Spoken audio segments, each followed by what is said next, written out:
저와 함께 사도신경을 신앙하도록 하겠습니다.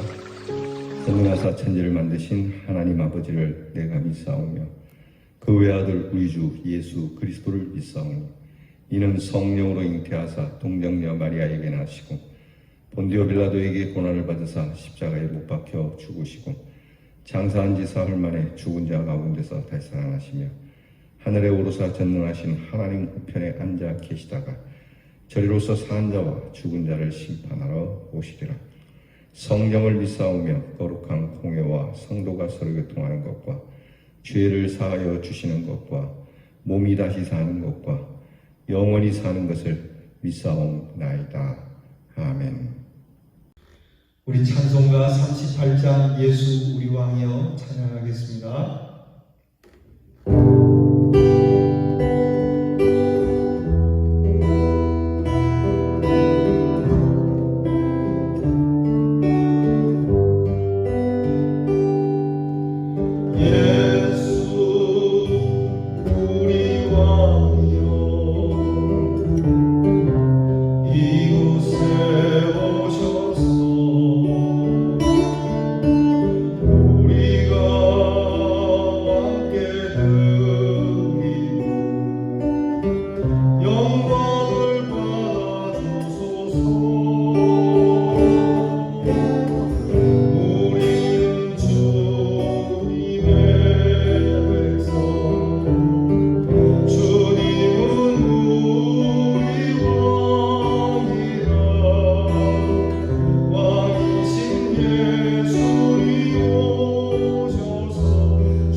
기도하겠습니다. 우리의 왕 되신 주님, 감사합니다. 이렇게 누추하고 보잘것없는 저희들에게 찾아와 주시기를 꺼려하지 아니하시고 오늘도 저희를 일으켜 세워 주님과 함께하게 됨을 감사를 드립니다. 세상 풍조가 나를 다스리는 것이 아니라 오직 주님의 말씀이 나를 다스려주기 원하는 마음으로 찬양하고 기도하오니 주님 우리의 왕이 되어주셔서 우리를 선한 길로 영원한 생명의 길로 인도하여 주시옵소서. 우리를 구원하신 주님의 이름을 높여드립니다. 영광 받으시기에 합당하신 이름이기에 주님의 이름을 높이며 그 이름을 우리의 마음에 둡니다.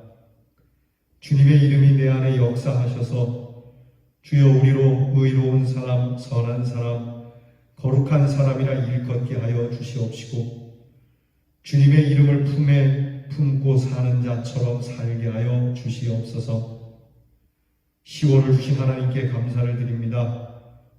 이제 이 한 해가 조금씩 저물어 가는데 허송세월하지 않게 하시고 하루하루 의미 있고 보람 있게 하나님의 통치 가운데 하나님의 나라를 이루어가는 주의 성도들이 되게 하옵소서. 오늘도 육신이 피곤한 가운데 건강치 못한 몸이지만 주님께 나왔고 주님 앞에 엎드리고 주님의 이름을 높여드리는 우리의 지체들을 기억하시고 하나님께서 용기를 주시고 새 힘을 주시고 기쁨을 잃어버리지 않게 하시고 감사케 하시며 우리의 입술에서 찬송이 마를 날이 없게 해 주시옵소서. 하나님, 우리의 사랑하는 교회, 우리 성도들이 늘 부요하기를 원합니다. 세상이 흔히 말하는 돈이 많음의 부요함이 아니라 우리 주님의 그 풍성하신 은혜의 부요함을 가지고 부러울 것 없이 자유하며 그리고 또한 풍성하게 넉넉하게 여유롭게 살아가게 하시옵소서. 하나님, 우리의 귀한 자녀들을 위하여 기도하오니 우리의 자녀들을 하나님께서 다스려 주셔서 하나님의 귀한 일꾼 삼아 주시옵소서. 시험 준비하는 자녀들에게 끝까지 최선을 다할 수 있는 힘과 용기와 지혜와 총명을 주시고 나라의 일로 부름받아 수고하는 자녀들에게 그 채움의 시간들을 잘 감당할 수 있도록 힘과 용기를 주시고 멀리되와 객지나가 있는 우리 자녀들의 발걸음 하나님께서 친히 다스려 주심을 믿고 오늘도 집에서 출발하는 것과 같이 아버지의 품에서 출발하는 것과 같이 든든한 우리의 자녀들이 되게 해 주시옵소서. 이 하루를 시작하며 이 한 주를 바라봅니다.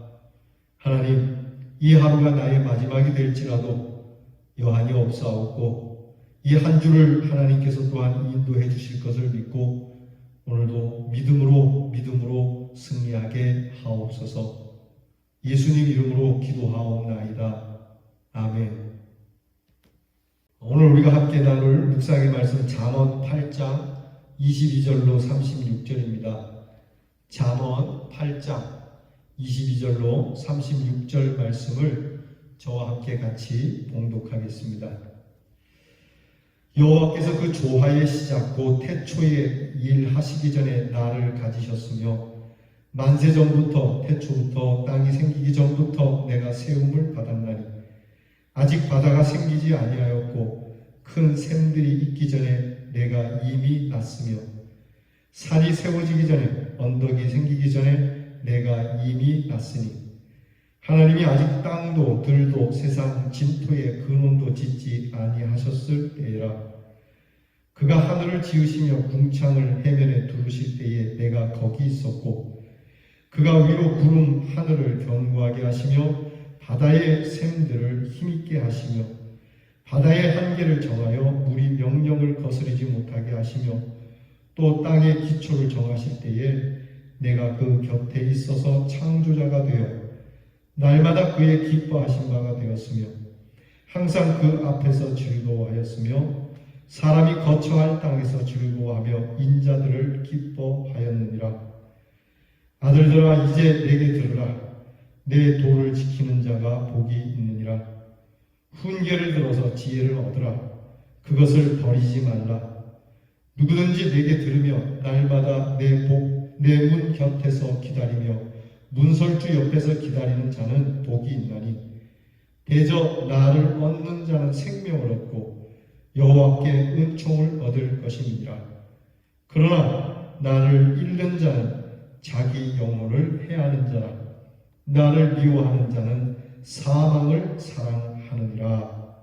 아멘. 자, 이제 성경에서 말씀하는 지혜가 무엇인지 속속들이 밝혀지고 있습니다. 우리가 지난번에 잠언에서 앞부분에서 보았듯이 오늘 성경에도 이 지혜는 하나님과 같이 있었고 이미 태초가 조성되기 전에 하나님의 말씀이 움직였는데 이것이 지혜라고 말씀해 주시고 있습니다.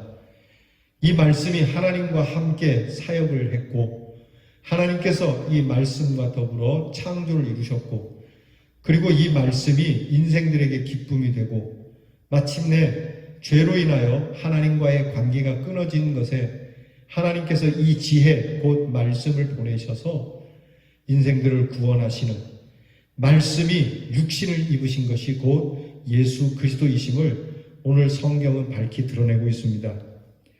솔로몬은 단순히 세상 사람들이 생각하는 지혜가 아니라 그것을 뛰어넘어 하나님과 함께 하신 그 말씀, 그 로고스라고 깨우치고 있습니다. 이는 하나님의 존귀성과 완전성 그리고 전능성을 강조하는 것으로서 지혜는 하나님의 인격체로 표현하고 있습니다.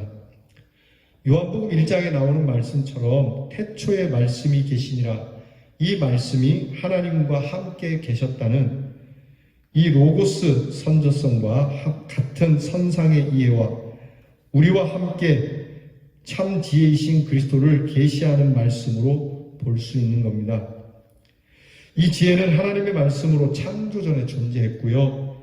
창조의 역사에 동참하셨고 동역하셨고 그 창조를 보면서 기뻐하시되 특히 사람이 거하는 땅에 즐거워하신 지혜, 말씀이라고 표현하고 있습니다. 즉 그리스도께서 말씀의 역사를 주시고 그 이루신 역사 앞에서 기뻐하며 즐거워했다는 말씀입니다.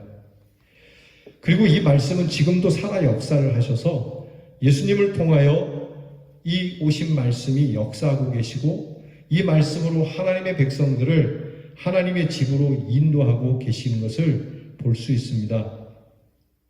즉 우리 주님께서는 그분의 지혜로 사람들이 하나님의 사랑을 얻는 것이고 하나님의 뜻이 성취되어서 하나님께 영광을 돌리는 것을 기뻐하신다라고 말씀해요. 그리고 그 지혜로 우리를 구원하시고 안위하시고 보장하시고 우리의 영혼을 깨끗하게 하시고 성령의 열매를 거두도록 하시는 것이 바로 하나님의 지혜, 하나님의 말씀이라는 겁니다. 그래서 성경은 말씀하죠. 하나님의 말씀은 살았고 운동력이 있어 좌우의 날선 그 어떤 예리한 검보다도 예리해서 우리의 혼과 영과 관절과 골수를 찔러 쪼개기까지 한다. 하나님의 말씀은 이처럼 역사하시는 힘이 우리가 상상할 수 없을 정도라고 하는 것이죠. 주님이 그 말씀 자체입니다. 그러니까 예수님이 말씀하면 모든 것이 이루어지는 것이 예수님이 하나님의 말씀이시기 때문에 그렇습니다. 예수님은 곧 하나님의 말씀, 예수님은 곧 하나님의 지혜. 그러니까 하나님의 말씀이 죽은 자도 일으키는 그 능력이 됩니다. 그럼 우리가 우리의 말로는 안 되는 겁니다. 우리의 말에는 그런 능력은 없습니다. 우리의 말에도 상당한 능력은 있지만 하나님의 말씀만이 죽은 자를 일으키고 무엇보다 악한 자를 선하게 만드는 능력이 있고 우리를 죄악 가운데서 이끌어내실 뿐만이 아니라 우리를 인도하시는 능력을 이 말씀 가운데 두셨다는 겁니다. 바로 이렇게 완전하고 능력 있고 생명의 근본이 되는 지혜를 오늘 성경은 다시금 들으라, 얻으라, 기다리라고 권면합니다. 듣고 지키는 자가 복되고 지혜를 기다리고 기대하며 사는 삶이 복되고요. 지혜를 얻는 것이 생명을 얻는 것이고 여호와께 은총을 받는 것이기에 간곡히 권면하고 또 권면하는 거예요. 지금 하나님의 말씀이 선포되고 그 선포에 귀를 기울이는 것은 우리를 유익되게 하고 복되게 하고 생명의 은총을 얻게 하시는 겁니다. 그리스도의 지혜는 우리의 모든 부족을 채우십니다. 그리스도의 지혜는 그리스도를 닮게 합니다. 그리스도의 지혜는 하나님의 영광을 나타나게 합니다. 그러므로 진정한 그리스도인은 말씀 앞에서 어떤 태도를 갖느냐에 따라 결정이 되는 겁니다. 그는 하나님의 말씀을 경청하고 하나님의 문 곁에서 기다리며 생명으로 하나님의 은총에 상급을 받는 사람이 될 것이 분명합니다. 그러나 하나님과 그 지혜의 말씀을 잃게 된다면 영혼은 해함을 입게 되고 그의 영적인 피폐가 오면 결국 하나님을 미워하게 되는 것으로 자연스럽게 흘러 사망을 사랑하게 되는 끔찍한 결과를 얻게 되는 겁니다. 하나님의 말씀을 떠나면 사망밖에 없습니다. 사람들은 하나님의 말씀을 떠나도 충분히 살 수 있다고 말하죠. 하나님의 말씀 없이도 우리는 얼마든지 세상을 산다고 말하죠. 여러분, 하나님의 말씀이 꼭 예수를 믿으라고 하는 그 말씀 안에만 있는 것이 아닙니다. 하나님의 말씀은 온 우주 만물 가운데 계시고 이 온 우주 만물을 그 말씀의 능력으로, 그 하나님의 말씀으로 운영해 가시는데, 이 하나님의 말씀 없이 살아간다? 햇빛과 공기와 물 없이 살 수 있겠습니까? 여러분, 이런 모든 것들을 하나님의 말씀으로 지금 움직여지는 것인데, 내가 말씀 없이 산다는 것은, 여러분, 이것은 정말 어리석은 고백이 될 수밖에 없고요. 결국 하나님의 말씀을 떠난 자는 궁극적으로 말씀이 우리에게 보이도록 오신 예수님마저 거절한 일이기 때문에 그는 급기야 하나님 앞에서 마침내 심판을 받게 될 수밖에 없는 것이 성경이 전하는 진리입니다. 우리는 주님을 믿고 섬기는 지혜롭고 복된 삶을 선택해야 합니다. 우리의 지혜를 선택하는 것이 아니라 하나님의 지혜를 선택하는 것과 또 하나님의 지혜를 버리는 것에 따라서 일어나는 결과는 결국 자기 영혼에게 능력이 될 것인지 아니면 사망이 될 것인지 둘 중에 하나입니다. 그러므로 우리 대연의 성도들은 하나님의 능하신 지혜 속에서 창조와 구원의 역사를 이루어 그 역사 앞에서 우리 예수님의 기쁨을 나타내는 삶을 살아가도록 힘써야 합니다. 오늘 성경 말씀이 말씀하는 것 여러분께서 참으로 귀담아 들으시길 바랍니다. 하나님의 지혜는 태초부터 있었고 이 온 우주 만물을 조성했고 거기에 내가 포함되어 있고 이런 우리를 기억하셔서 그 말씀이 보이도록 찾아오셨고 이 말씀이 우리와 함께 하도록 찾아오셨고 이 말씀이 오늘도 역사에 우리를 이끄시고 이렇게 주님을 믿게 하고 보호하신다는 것, 그리고 마침내 이 말씀으로 하나님 앞에서 우리는 은혜를 받게 되고 영생에 이르게 된다는 이 영원하신 말씀, 이 말씀이 저와 여러분 가운데 있어 참으로 영생하는 하나님의 자녀들이 되기를 축복합니다. 기도하겠습니다. 영생의 말씀이, 영생의 지혜가 여기 있으니 우리가 주님을 떠나 뉘게로 가오리까 고백했던 베드로처럼 주님의 말씀을 이처럼 사모하고 떠나기를 원치 않으며 주님의 이 귀한 지혜의 말씀을 듣고자 새벽부터 눈을 깨어 밤늦도록 눈을 덮는 마음으로 살아가게 해 주시옵소서. 주님의 귀한 말씀 오늘도 주 앞에 엎드려 듣사오니 이 말씀이 내 발의 등이요 빛이 됨을 기억하고 이 말씀 따라 사는 동안 주의 돌보심과 주님의 은혜 가운데 살다가 우리 하나님 앞에 이르는 복된 주의 자녀들이 되게 하여 주시옵소서. 예수님 이름으로 기도하옵나이다. 아멘. 주께서 가르쳐주신 기도를 다 함께 드리겠습니다. 하늘에 계신 우리 아버지여, 이름이 거룩히 여김을 받으시오며 나라 임하옵시며 뜻이 하늘에서 이루어진 것 같이 땅에서도 이루어지이다. 오늘날 우리에게 일용할 양식을 주옵시고 우리가 우리에게 죄 지은 자를 사하여 준 것 같이 우리 죄를 사하여 주옵시고 우리를 시험에 들게 하지 마옵시고 다만 악에서 구하옵소서. 대개 나라와 권세와 영광이 아버지께 영원히 있사옵나이다. 아멘.